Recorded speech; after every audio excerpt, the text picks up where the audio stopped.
Muy buenos días, feliz sábado, clase, ¿cómo se encuentran? ¿Bien? Es mi deseo que en el escenario de la vida, tu vida sea el territorio de solo triunfos para la causa de Cristo. Para eso vino Jesús. Y aunque nos sintamos tal vez algunos agotados, hoy vamos a abrir la santa palabra de Dios y les invito a entrar de lleno, porque no hay mucho tiempo, para tantas ideas tan inspiradoras que Dios ha puesto en su palabra. Marcos 4, vamos a Marcos 4, versos del 36 hasta el 41. Marcos 4, del 36 hasta el 41.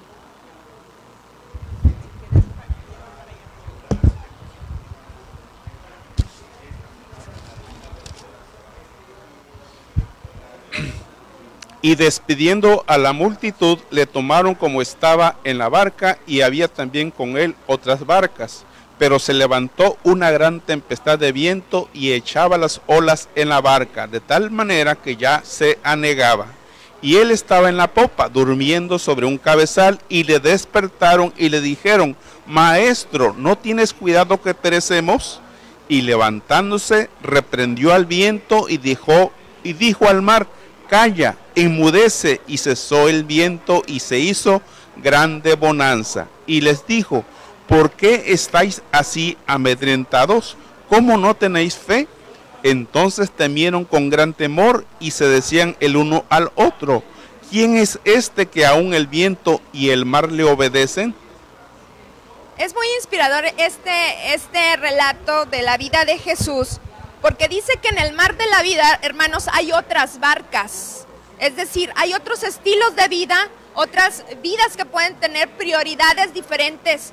Pero cuando viene la tempestad, sea de una y otra manera, ¿la diferencia cuál es? Aquí, de acuerdo a esto, la presencia de Jesús en tu barco de la vida. Esa es la gran diferencia. Puedes tú estar metido en tus negocios, puedes tú estar metido en tus asuntos, y van a venir las tempestades de la vida, pero si no tienes a Jesús, ¿qué eres? Y es por eso que los discípulos fue un testimonio viviente, y si se dieron cuenta en la lección de esta semana, todos los evangelistas retrataron este mismo incidente, todos, porque fue algo impactante, y se preguntaron: ¿y quién es este que aún el viento y el mar le obedecen? ¿Qué son las tempestades de tu vida, hermanos? Llámese enfermedad, llámese problemas, que al lado de un Señor todopoderoso, ¿cómo se vuelven esos problemas? Chiquititos, porque aún en medio de la tormenta, Jesús te dice: calma, hijo, no tienes por qué estar amedrentado, es decir, minado, porque yo soy todopoderoso. Y ese es el mensaje de esta mañana que vamos a concentrar. ¿Sí les llamó la atención el título de esta semana, hermanos? Camaradas. Yo lo había escuchado cuando retrataban en la ex Unión Soviética, ¿verdad? Que se decían camaradas, unos a los otros. Viendo un poquito la etimología de la palabra camarada, viene de la palabra cámara o recámara, ¿sí? Entonces, les tengo estas fotografías que se hicieron en 1962, cuando este niño traviesito llamado John Kennedy Jr. podía pasar a la oficina oval y a juguetear mientras el papá estaba en los asuntos que tenían que ver con la seguridad, no solamente de su país, sino del mundo. Porque ese niño tenía el permiso de pasar hasta la cocina, es decir, hasta lo más importante, la recámara más importante de la nación, más importante en terrenos políticos del mundo. ¿Por qué? ¿Por qué podía? Porque podía, porque había esa confianza. Y viendo un poquito la etimología, camarada significa alguien que tú puedes meter, tienes tanta confianza que lo puedes meter a la cámara, a la recámara. ¿A quién metes a tu recámara? A tus íntimos, ¿verdad? Es decir, solamente al círculo cercano. Y qué hermoso es este mensaje de Jesús, que te puede decir: hijo, tú eres mi íntimo. y tenemos una misión. Ojalá que nosotros tengamos esa intimidad con Jesús y que podamos decir, sí, Jesús, yo soy camarada, es decir, lo meto hasta la recámara de mi corazón para poder establecer los principios de vida. Es por eso que hoy vamos a ver un caso que sucedió en el mes pasado, el mes de enero, en donde, ahorita regreso a esta idea, este niño fue encontrado, es un niño en el país de Nigeria, dio la vuelta por todas las redes sociales y a lo mejor te topaste con su caso. Este niño lo encontró esta persona que trabaja para una ONG de salvamento de los niños vulnerables en el África. Y fue dejado por su familia porque lo acusó a la familia de brujería. Así que estaba el niño vagando solito cuando esta mujer de origen, creo que de Dinamarca, Anja se llama, lo encontró, le dio tantita agua y ustedes pueden ver ahí cómo está sediento el niño. Después lo encontró obviamente en muy bajo peso, estaba deshidratado, no tenía mucha comida y obviamente en una situación muy muy difícil. Y es por eso que tenemos el caso tan bonito de que 2 semanas después, entonces aquí podemos ver al niño completamente restaurado. Así que, hermanos, podemos decir que nuestra redención fue pagada a un alto precio. Y en el caso de la redención, podemos decir que si un ser humano puede realizar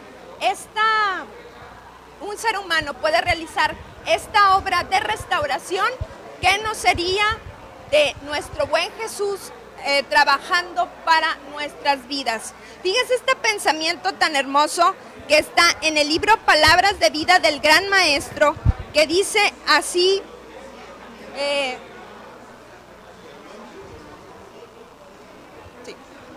la abnegación y la confianza en el poder divino son cualidades esenciales para todos los discípulos y son indispensables para el avance del reino de Dios. Son indispensables. Si tú no tienes la confianza en Jesús, Jesús no puede hacer las cosas que tiene proyectados para tu vida. Y regresemos a la carita de ese niño que le pusieron, por cierto, hope o esperanza.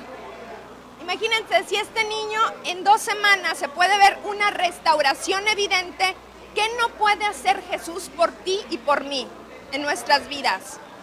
El Todopoderoso, el que calma las tempestades y le dice, calla, enmudece. Y te dice, hijo, no te sobresaltes por los sinsabores de la vida, porque conmigo no vas a encontrar más que victorias y protección.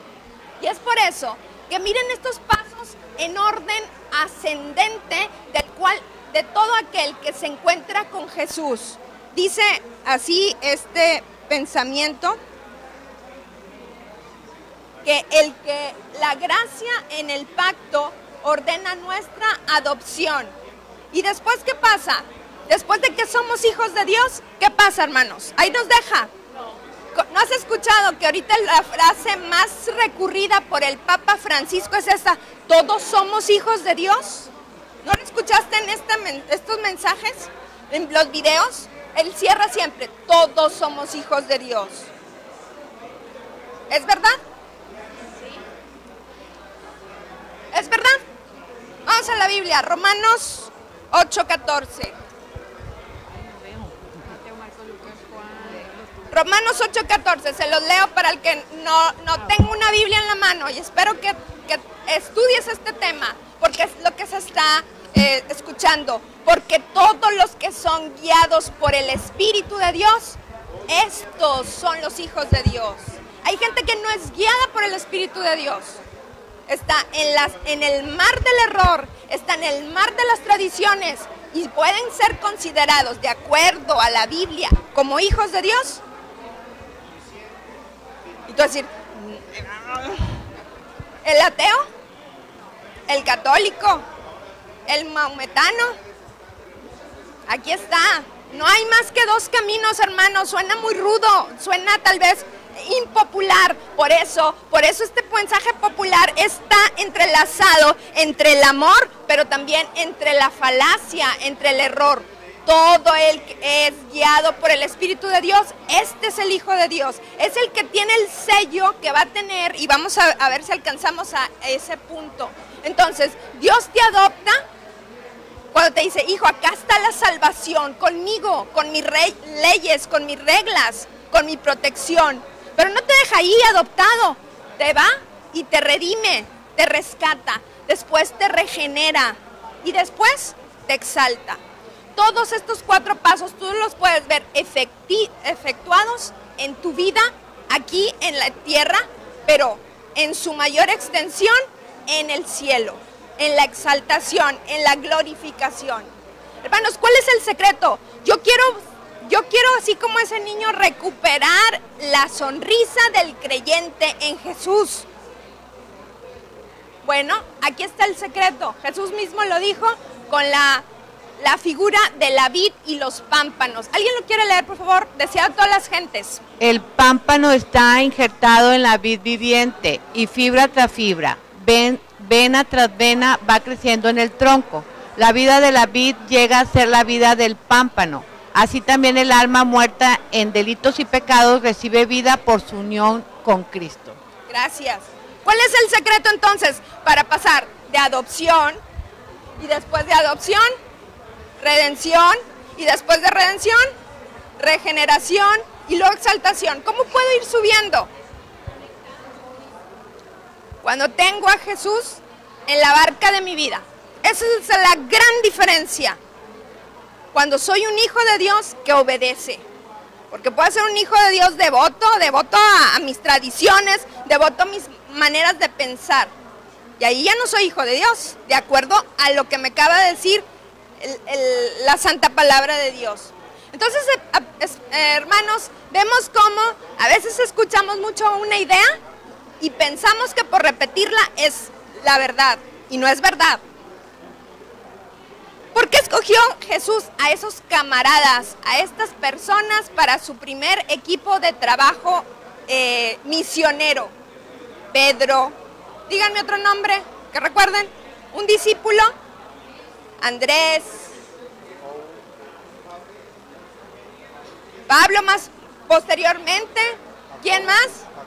Jacobo, Juan, Lucas.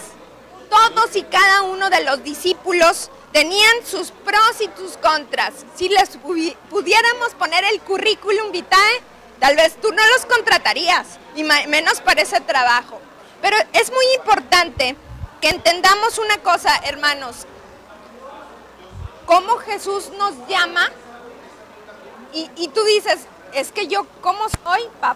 Todos tus defectos, puedes decir, Jesús no me escoge a mí por lo buena o por la capaz que soy. Jesús me escoge a mí por su gran amor y misericordia de querer hacer en nosotros nuevas criaturas. La pregunta aquí es, ¿en qué condiciones has recibido el llamado para seguir a Jesús? Y te voy a preguntar, piensen un poquito en su caso. ¿Es más fácil seguir a Jesús cuando tu barca está vacía o cuando está llena? Cuando está vacía. ¿Vacía? ¿Sí? Se siente uno la necesidad. Sin trabajo, sin dinero, sin salud, sin familia, en pedacitos, y a veces tenemos que pasar por esas situaciones para recibir, decir, Señor, lléname, por favor, porque no tengo ya nada. Yo no puedo reconstruir los pedazos de mi vida.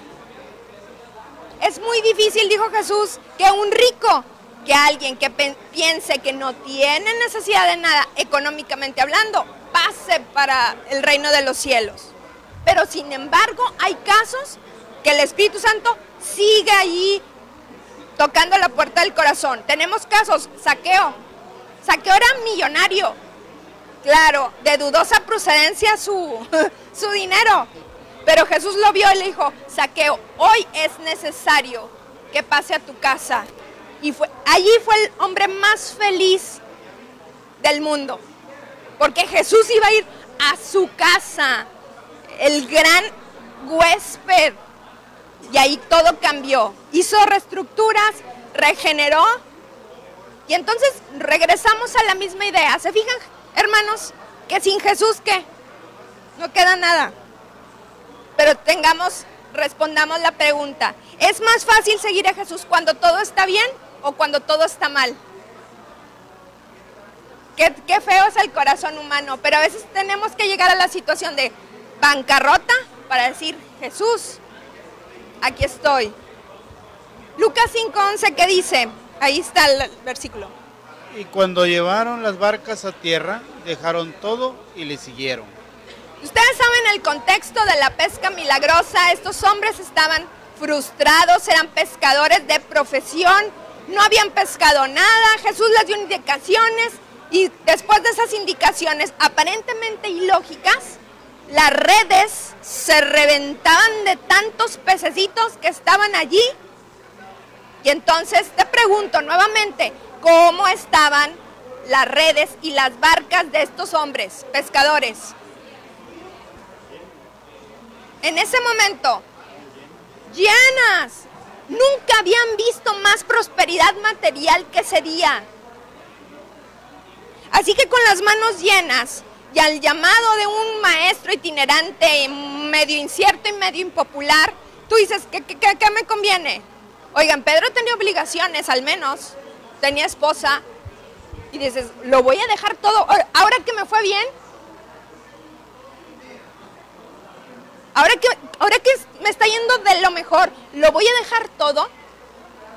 ¿Y qué hicieron? Lo dejaron todo.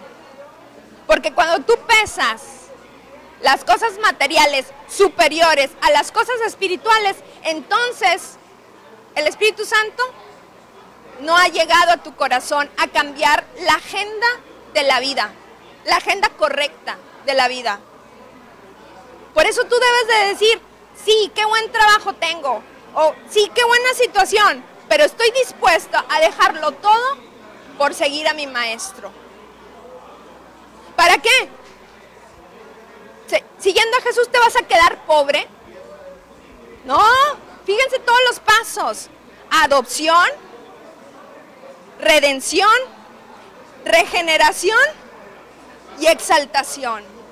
Vas para arriba. Qué ilógico, ¿verdad, hermanos? Toda la gente que dice a Jesús, no, todavía no. ¿Dónde te vas? En el escalafón, hacia abajo. Con Jesús vas para arriba en todo sentido. Hermanos, ¿por qué los escogió a estos hombres? Rudos, maldicientos, sin educación universitaria, sin influencia aparente. Vamos a leer este texto. La utilidad del obrero en causa de Dios no depende tanto de un intelecto brillante como de la consagración a Cristo y a la tarea que le corresponde efectuar. Entonces, si nosotros nos sentimos como esos discípulos, ay Señor, ¿yo qué puedo hacer para ti? Si yo casi no sé Biblia o no tengo el don de la expresión, mi influencia es muy pequeña, ¿qué puedo hacer por ti? ¿Cuál es el secreto? Aquí está. La consagración a Cristo y la consagración a las tareas que han llegado a tus manos. ¿Pequeñas? Sí. ¿Cómo era el niño Samuel en el templo chiquitito? ¿Qué tareas le podía poner Elí el sacerdote? A un niñito de 3 años, de pañales. ¿Qué tareas le puedes poner? Límpiale aquí, ve por el agua, riega las plantas, no sé. Lava los platitos. Pon leche a los vasos, no sé. Pero todo lo hizo consagrado a la tarea. Consagrados, hermanos. Así que seas tareas sencillas o más complicadas, dedícate a ellas para la causa de Dios. Y ese fue el secreto de las victorias que se vieron en las vidas de estos hombres. Si nosotros pusiéramos en una línea las vidas de Pedro, de Juan y todos y cada uno de los discípulos como si fuese una carrera, espiritualmente, ¿quién avanzó más? Todos fueron hombres ejemplares por esto, por su consagración. Pero ¿quién avanzó más? Juan, el discípulo amado, el más joven. ¿Por qué? ¿Por qué él avanzó más? Porque él encontró el secreto de su vida, la conexión con Jesús. Y al estar contemplando a Jesús, Jesús le daba más y más mensajes. Y por eso por Juan fue revelado el Apocalipsis y el mensaje de sus cartas de amor y su evangelio, que son teológicamente de lo más profundo que encuentras en la Biblia. Por eso él avanzó más, porque estuvo conectado más. Hermanos, otro encuentro de otros camaradas de Jesús se efectuó en el camino a Emaús. Emaús era un lugarcito que estaba a unos, dicen algunos, 10, 11, 13 kilómetros cerca de Jerusalén. Era el domingo de la resurrección. Habían pasado muchos acontecimientos y cuando pasan tantas cosas, hermanos, a veces tienes que respirar y empezar a digerir lo que ha pasado en tu vida, ¿verdad? A veces hay que hacerle una pausa. Y esa era la situación para todo el creyente que había creído en Jesús. Lo habían apresado, lo habían crucificado y ahora se decía que ¿dónde estaba Jesús el domingo? ¿Dónde? Que había resucitado. Pero estos caminantes que estaban en el camino a Emaús se encontraban muy tristes. Y ahorita vamos a hablar de la tristeza. Leamos Lucas 24, 13 y 14. En ese mismo día, 2 discípulos iban a una aldea llamada Emaús, que distaba de Jerusalén 70 estadios, 10 kilómetros. Iban hablando entre sí de todo lo que había sucedido. Iban hablando de todo lo que había sucedido, había sucedido muchas cosas, hermanos, muchas cosas. Te invito a leer, decía a todas las gentes, todo lo que sucedió cuando a Jesús lo crucificaron. Hubo terremotos, se abrió el cielo, la gente pensaba que se iba a tragar el cielo a la gente. O sea, son muchos detalles impresionantes, sobrenaturales que acontecieron en esos días. Y estaban hablando de eso. Pero ¿saben qué? No tenían esperanza. Y cuando no tienes esperanza, ya no hay fe. ¿Cómo se alimenta la planta de la fe? Con oración, con estudio. ¿Saben? Los especialistas en conducta, psicólogos, psiquiatras, manejan mucho que el ser humano, cuando estamos en un cuadro de depresivo, cuando entramos en un cuadro así, es como un círculo vicioso. Y ahí te presento uno. Hay emociones negativas, pensamientos negativos e inactividad. Y es un círculo. ¿Quién puede sacar a un paciente de ese círculo? Terapia, medicamentos, etcétera. Y esos discípulos habían entrado en ese círculo. Emociones negativas, pensamientos negativos. Así que si es tu situación algo que te ha puesto muy triste, tienes 2 opciones. Pensar en las circunstancias que no puedes hacer nada por ellas, ya aconteció, ya pasó, ya me despidieron del trabajo, ya qué puedo hacer. Vamos a poner ese ejemplo. Ya qué. No hay marcha atrás. Ni modo que les ruegue que me lo regresen porque eso no pasa así. ¿Qué tengo opción? ¿Buscar otro o estarme lamentando? Pero generalmente, hermanos, por eso me gustó este cuadro, las emociones negativas nos llevan a la inactividad. ¿Se fijan? Te quedas friseado, te quedas congelado, no sabes qué hacer. Y ahí es cuando en la barca de tu vida tienes a Jesús que te dice, hijo, muévete con mi poder. Ya que estás muy triste, pero muévete. no le sigas alimentando ahí ese circulito porque no te lleva a nada. Y en esa situación estaban los caminantes de Emaús, pensando en lo malo, pensando en lo malo, pensando en lo malo, y no tenían esperanza. Y entonces Jesús estaba vedado ante sus ojos, no sabían que era Jesús. Y les hizo una pregunta, vayamos al texto, Lucas 24, 17 al 19. Les preguntó, ¿qué conversáis entre vosotros mientras andáis? Uno de ellos, llamado Cleofas, respondió, ¿eres tú el único en Jerusalén que no sabe lo que ha sucedido en estos días?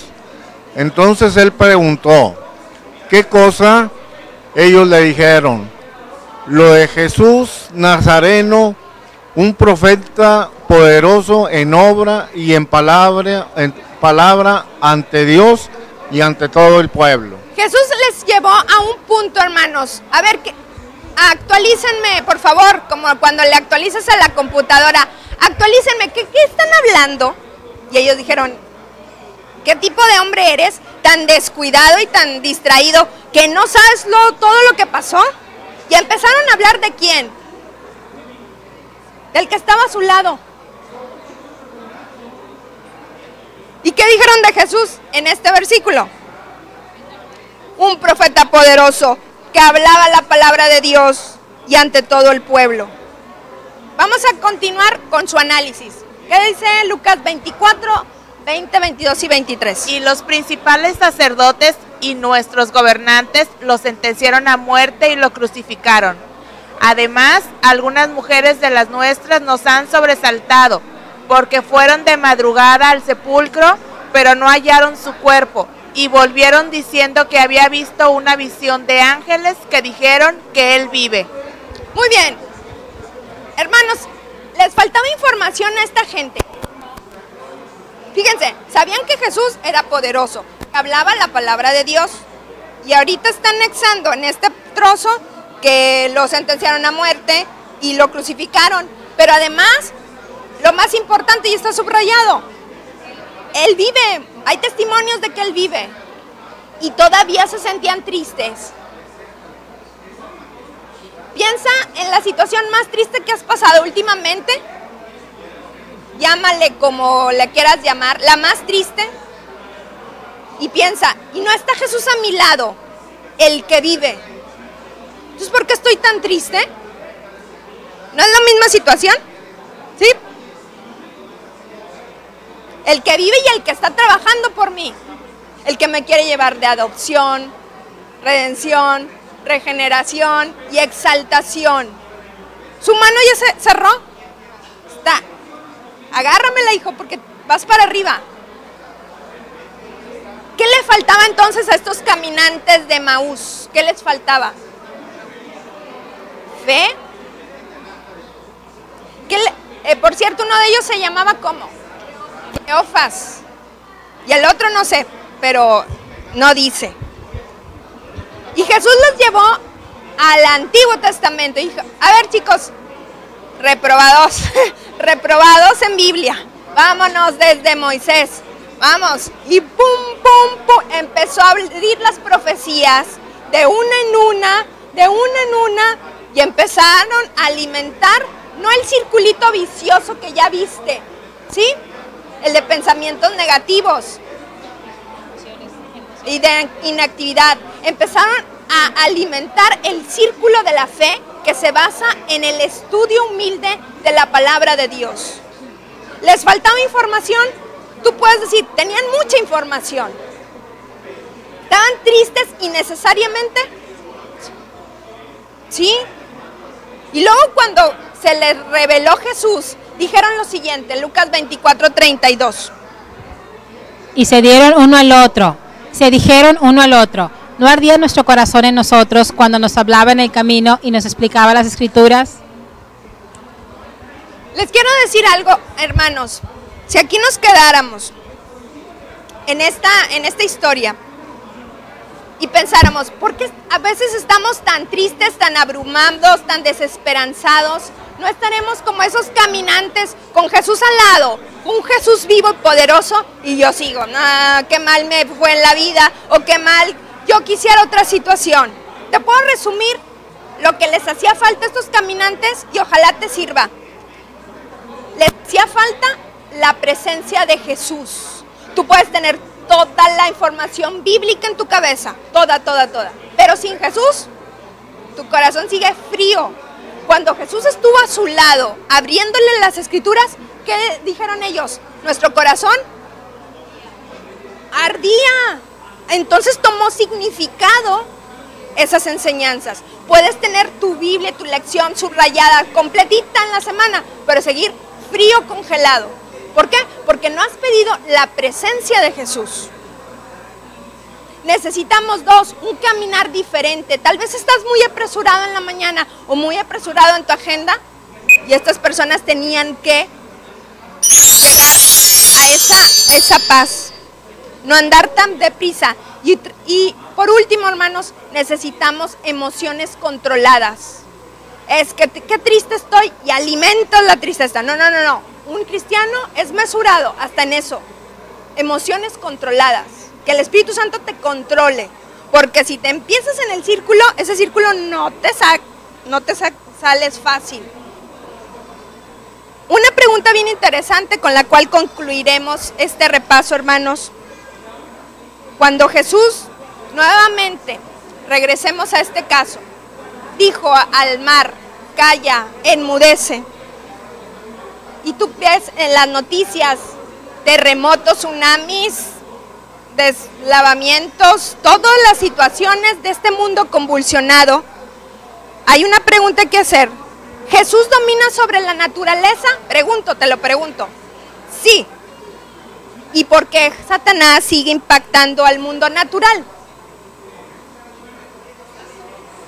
¿Por qué? Porque ¿a poco es Dios el que hace esos terremotos? Hay una respuesta bíblica. Aquí está. Apocalipsis 7:1. ¿Alguien lo tiene? Después de esto vi a 4 ángeles en pie sobre los 4 ángulos de la tierra, que tenían los 4 vientos de la tierra para que no soplase viento alguno sobre la tierra, ni sobre el mar, ni sobre ningún árbol. Hay 4 ángeles, hermanos, que están deteniendo esta destrucción, pero ese espíritu se está retirando y en consecuencia te quiero leer. El Espíritu de Dios se está retirando y entonces por eso hay huracanes, tormentas, tempestades, desastres producidos en mar y tierra y suceden unos a otros rápidamente. ¿Qué significa esto? Que las señales se acumulan a nuestro alrededor y nos indican que Jesús viene pronto. ¿Sí? Si viene pronto y estos ángeles están esperando que tú y yo nos decidamos por Cristo, el sellamiento que habla estos capítulos de Apocalipsis, ya no postergues la decisión. Jesús viene pronto, va a haber mucha destrucción, pero al Hijo de Dios no le va a pasar nada trascendente, porque su salvación está asegurada. Haz decisiones para Cristo y comparte este mensaje de amor y esperanza a los que te rodeen. Dios te bendiga y nos vemos la próxima semana.